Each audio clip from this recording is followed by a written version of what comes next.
What do you think of the way the two trades were handled?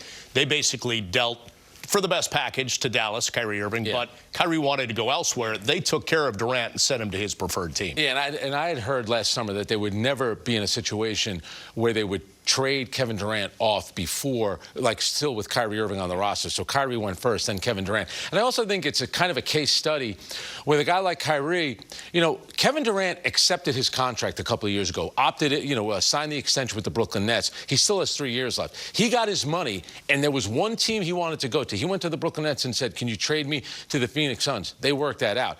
Kyrie didn't get his money for whatever reason. He turned down his money a couple of summers ago, which was a mistake, and he wanted to go to the Lakers or maybe the Clippers. He didn't go to the team that he wanted. He ends up on the Dallas Mavericks. Certainly a good team. Jason Kidd's a good coach. You play with Luka Doncic. But all you keep hearing is how happy Kyrie Irving is, how happy he is. Well, he's had 2 press conferences. All he does is talk about the Brooklyn Nets, how upset he is. I will guarantee you that when Kevin Durant talks about the Brooklyn Nets, he's not going to have a bad thing to say about the front office or ownership. That's for sure. The bloom is going to come off the rose pretty quickly. In Dallas, it has everywhere it's followed. Yeah. And that's the thing, too. What still is shocking for me about Kyrie, if you look at the 2 months that he had, he was great.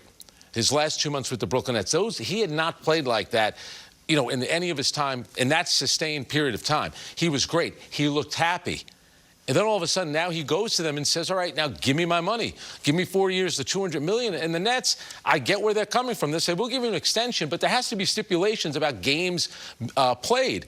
And Kyrie gets insulted by that. Hang on a second. You missed 142 games with the Brooklyn Nets. What are the Brooklyn Nets supposed to do? They're not just going to hand you $200 million after all the nonsense that happened for 3 years. Yes, we get it. When you play, you're great. The problem is you don't play enough. Well, also, he continues to drop little bombs. He gets in his own way. And it could happen easily. It could have happened again. But and usually he doesn't take accountability for that either. And I think that's the thing.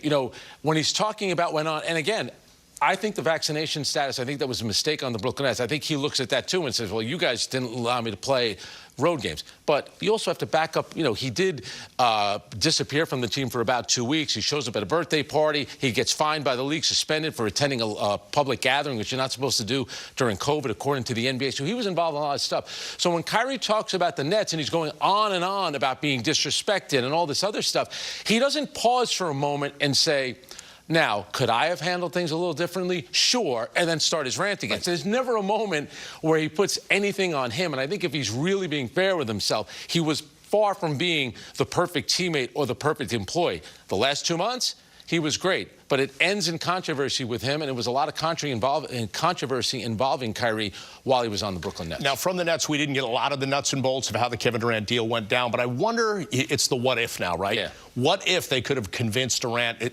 Could they have gotten a player or two? Or look at who we got, Dinwiddie and Finney-Smith, that could really make an impact. Let's give this a run. Yeah, and a really good story by Brian Windhorst and Ramona Shelburne on ESPN. They really got into the backstory of what went on with this trade.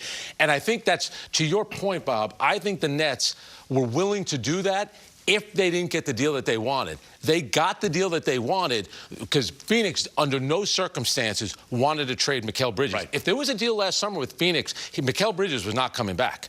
The Nets wanted Mikal Bridges. They wanted Cam Johnson. They wanted all those draft picks. And Phoenix at first said no. When Phoenix said yes, the Nets then say to them, hang on a second, we also want Jay Crowder. And I think, the Nets got what they wanted for Kevin Durant. The fact that it was handled pretty quietly. The deal went down at 1 in the morning for Kyrie. That's when it kind of broke on Twitter, was about 1 o'clock in the morning, which is kind of crazy. So the Nets were kind of under a gun. And I think if it wasn't going to happen with the Phoenix Suns, I think right now Kevin Durant would still be a member of the Brooklyn Nets.